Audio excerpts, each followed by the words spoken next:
Assam student, आज हम 7.2 का लास्ट पार्ट यानी पार्ट नंबर 8 करने जा रहे हैं, ठीक है। यानी ये एक्सरसाइज का लास्ट क्वेश्चन है।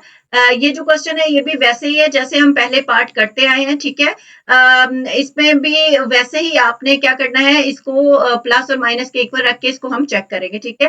सबसे पहले आपने स्टेटमेंट देनी है, definition by the given equation equivalent to, ठीक है। इक्वेशन किसके इक्विवेलेंट है, प्लस के भी और माइनस के भी, यानी ये जो वैल्यू है ये एब्सोल्यूट वैल्यू जो होती है प्लस और माइनस दोनों के इक्विवेलेंट होती है, यानी इस वैल्यू को हम प्लस में भी और माइनस में भी रखकर दोनों तरफ जो है एक्स की वैल्यू निकालेंगे, फिर इसको चेक करेंगे, ठीक है। चलिए स्टार्ट करते हैं, आपको बेहतर तौर पे समझ आ जाएगी, ठीक है। तो यहाँ पे आपने क्या लिखना है कि x प्लस 5, ठीक है, ओवर 2 माइनस एक्स इक्वल है 6 के, ठीक है, और x plus 5 over 2 minus x equal है -6 के, ठीक हो गया। अब आपने क्या करना है कि ये जो नीचे वाली वैल्यू है ना, इसके डिनोमिनेटर में जो वैल्यू है ये यहाँ डिवाइड हो रही है, इक्वल के दूसरी साइड जाएगी तो मल्टीप्लाई होगी, ठीक है। तो x प्लस 5 यहाँ रहेगा, ठीक है, और ये जो 6 है इसके साथ ये वैल्यू जो डिवाइड हो रही है यहाँ आके मल्टीप्लाई हो जाएगी, 2 माइनस एक्स, ठीक है। अब ये देखें कि यहाँ पे x प्लस 5 वैसे का वैसा ही है, ठीक है। तो ये जो 6 है ये पूरी वैल्यू से मल्टीप्लाई होगा अंदर, यानी 6 2 के साथ मल्टीप्लाई होगा, फिर माइनस एक्स के साथ, यानी 6 2 द 12, ठीक है, माइनस एक्स के साथ 6 मल्टीप्लाई होगा तो -6x। अब आपने क्या करना है, जो x की वैल्यूज हैं हम उसे इधर लिख देंगे और जो नंबर्स हैं हम उसे इधर लिख देंगे, ठीक है। तो x यहाँ मौजूद है, x, अब ये देखें यहाँ पे -6x है, जब इस साइड आएगा तो क्या होगा, +6x हो जाएगा, इसका साइन क्या होगा, चेंज हो जाएगा, ठीक है। यहाँ पे 12 मौजूद है, ठीक है, 5 यहाँ प्लस हो रहा है, इस साइड आएगा तो माइनस हो जाएगा, ठीक हो गया। तो यहाँ पे क्या आ जाएगा 7x, ठीक है, और यहाँ पे क्या आ जाएगा 12 माइनस 5 इज 7, ठीक है। x यहाँ रहेगा, ये 7 इधर जाके क्या होगा, डिवाइड हो जाएगा, ठीक है। तो यहाँ पे क्या आ जाएगा 7 ओवर 7 आ जाएगा, ठीक हो गया। अब इसी तरह पहले इसको सॉल्व कर लेते हैं, फिर इसका भी आंसर नहीं आया, ठीक है, इसका आंसर और इसका आंसर हम दोनों इकट्ठे निकाल लेते हैं, ठीक है। तो यहाँ पे x प्लस 5 जो है वैसे का वैसा ही रहेगा, ठीक हो गया। और उसी तरह जैसे हमने पहले किया है, ये 2 माइनस एक्स यहाँ पे डिवाइड हो रहा है, दूसरी साइड जाके क्या होगा, मल्टीप्लाई हो जाएगा। तो यहाँ पे हमारे पास क्या आ जाएगा, 2 माइनस एक्स आ जाएगा, ठीक हो गया। अब ये x प्लस 5 जो है ऐसे का वैसा यहाँ लिख देंगे, और -6 इसके साथ मल्टीप्लाई होगा, -6 2 के साथ मल्टीप्लाई होगा तो -12, ठीक है। ये माइनस अंदर का साइन चेंज कर लेगा, या आप ये कह लें कि माइनस माइनस प्लस हो जाएगा, और 6x से मल्टीप्लाई होगा तो 6x आ जाएगा, ठीक है। अब x की वैल्यूज यहाँ लिख लें, x वैसे का वैसा, और ये +6x इस साइड आएगा तो -6x हो जाएगा, ठीक हो गया। ये -12 है और ये +5 इस साइड आएगा तो -5 हो जाएगा, ठीक हो गया। x minus 6x is -5x, बड़ी रकम का साइन साथ आता है, ठीक है। -12 माइनस जो -5 प्लस हो जाएंगे, ठीक है, माइनस माइनस प्लस हो जाएगा, तो बड़ी रकम का साइन साथ आता है तो 17 आ जाएगा, ठीक है। और यहाँ पे हमारे पास क्या आएगा, यहाँ पे हमारे पास क्या आएगा कि x की वैल्यू यहाँ रहेगी, और ये मल्टीप्लाई हो रहा है दूसरी साइड जाके क्या होगा, डिवाइड हो जाएगा, ठीक हो गया। तो ये हमारे पास वैल्यू आ गई है, ठीक है।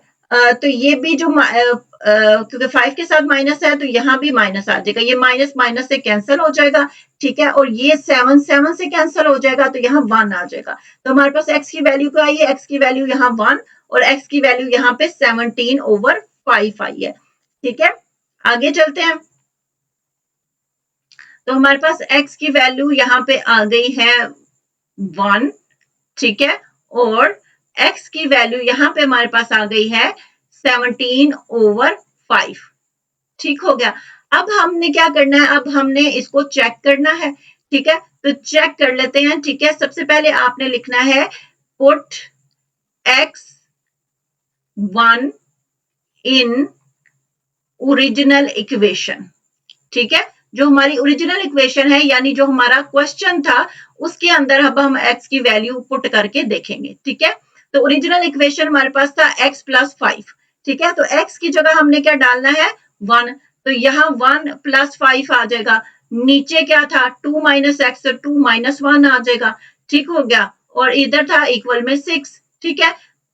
5 और 1 कितना होता है 6, और 2 माइनस 1 क्या होता है 1, और ये बार्स है, ठीक है। और यहाँ पे क्या आ गया है 6, ठीक है। 6 1 से डिवाइड होगा तो 6 ही आएगा, तो 6 किसके इक्वल आ गया 6 के, ठीक है। अब हमने x की दूसरी वैल्यू जो है वो हम पुट करके देखते हैं, ठीक है। तो x की दूसरी वैल्यू है हमारे पास 17/5, तो आपने क्या करना है पुट, ठीक है, x इक्वल है 17/5 इन ओरिजिनल इक्वेशन, ठीक है। ये आपने स्टेटमेंट दे देनी है, ठीक है, ओरिजिनल इक्वेशन, ठीक हो गया। अब आपने क्या करना है, ओरिजिनल इक्वेशन हमारे पास क्या है, ओरिजिनल इक्वेशन हमारे पास है x प्लस 5, तो x की वैल्यू हमारे पास यहाँ क्या है 17/5, x की जगह 17/5 प्लस 5, ठीक है। नीचे हमारे पास क्या वैल्यू है 2 माइनस एक्स, तो 2 माइनस 17/5 आ जाएगा x की वैल्यू की जगह, ठीक है। तो यहाँ पे ये बार्स हैं, ठीक है। इसको थोड़ा सा ठीक कर देते हैं, बल्कि बार्स को टेढ़ी मेढ़ी हो गई हैं, ठीक है, ये इस साइड पे, ठीक है। ये आ गया, ये हमारे पास बार्स आ गई, ठीक है, ये और ये, और इक्वल में क्या है 6। अब आपने क्या करना है, अब आपने ये करना है कि ये जो हमारे पास आया है ना ऊपर, इन इसका भी एलसीएम लेना है और इसका भी एलसीएम लेना है, ठीक है। अब ये देखिए इन दोनों की तरफ देखें तो इसके डिनोमिनेटर में सिर्फ एक ही है और वो 5 है, ठीक है। तो एलसीएम फिर 5 ही आ जाएगा, ठीक है। 5 क्योंकि सेम एलसीएम है तो 17 ऊपर से वैसे का वैसा ही उतर आएगा, ठीक है। अब प्लस भी वैसे ही आ जाएगा। आपको पता है कि कई बार मैंने बताया है कि जब नीचे डिनोमिनेटर ना हो तो 5 ये वाला जो वर्ड यानी ये जो वैल्यू होती है ना वो एलसीएम से डायरेक्ट मल्टीप्लाई हो जाती है, क्योंकि इसके नीचे कोई भी डिनोमिनेटर मौजूद नहीं है। तो 5 5 का क्या आएगा 25 आ जाएगा, ठीक हो गया। अब उसके बाद अगर हम देखें नीचे, तो इसका एलसीएम अगर ले, इसके डिनोमिनेटर में भी सिर्फ 5 है तो 5 ही आ जाएगा, ठीक है। क्योंकि एलसीएम 5 है तो 17 वैसे ही उतर आएगा क्योंकि सेम एलसीएम है, तो माइनस यहाँ आ जाएगा। इसके नीचे भी डिनोमिनेटर नहीं है तो ये एलसीएम से डायरेक्ट मल्टीप्लाई हो जाएगा, 2 5 था 10 आ जाएगा, ठीक हो गया। अब आगे चले, 17 प्लस 25 कितना होता है 42, ठीक है। और 10 माइनस 17 कितना होता है, तो यहाँ पे अगर हम लिखें तो मैं यही लिख देती हूँ, ठीक है। तो 17 प्लस 25 कितना होता है 42, ठीक है। 42/5 आ जाएगा। नीचे अगर आप देखें तो 10 माइनस 17 इज -7, बड़ी रकम का 7 आएगा और नीचे क्या आ जाएगा 5, ठीक है, ये आ जाएगा। और इक्वल में हमारे पास क्या है 6, ठीक है। इधर मैंने 6 नहीं लिखा था, इक्वल में है हमारे पास 6, ठीक है। तो यहाँ पे ठीक है, ये है, ठीक हो गया। तो अब हमने क्या करना है, जब हम नीचे की, आपको पता है कि डिवीजन के नीचे डिवीजन हो तो जब ये वैल्यू ऊपर आती है तो ये उलट जाती है। आप सीधे लफ्जों में अगर आपको मैं समझाऊं, जब डिवीजन के नीचे डिवीजन हो, जब ऊपर लाकर हम इसको मल्टीप्लाई करते हैं तो नीचे की वैल्यू क्या होती है उलट जाती है। यानी कि ये -7/5 है ना, तो ये सॉरी -7/5 है ना, तो ये 5/7 हो जाएगा, ठीक है, -5/7 हो जाएगा, ठीक हो गया। आगे चले, ठीक है। तो हमारे पास क्या है, ये 42/5 है, ठीक है, 42/5 है। जब नीचे की वैल्यू ऊपर आएगी, -7/5 है ना, तो ये क्या हो जाएगी -5/7। जब नीचे से ऊपर वैल्यू आएगी तो क्या होती है वैल्यू, जब हम मल्टीप्लाई करते, डिवीजन से मल्टीप्लाई में, आप सीधी तरह समझ लें कि अगर डिवीजन से मल्टीप्लाई में हम चेंज करते हैं तो वैल्यू उलट जाती है, ठीक है। या डिवीजन के नीचे डिवीजन हो तो नीचे की वैल्यू ऊपर आके क्या होती है मल्टीप्लाई हो जाती है, या सीधे लफ्जों में ये वैल्यू उलट जाती है, ठीक है। आई होप समझ आ गई हो आपको, ठीक है।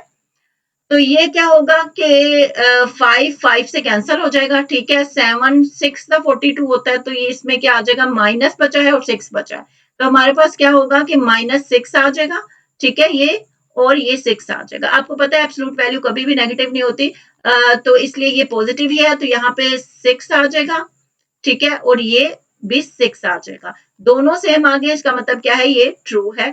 सो सोल्यूशन सेट इज, ठीक है, 1 एंड 17/5, यही हमारा आंसर है। आई होप आपको क्वेश्चन समझ आया होगा, अगर समझ आया तो please like share subscribe, thank you.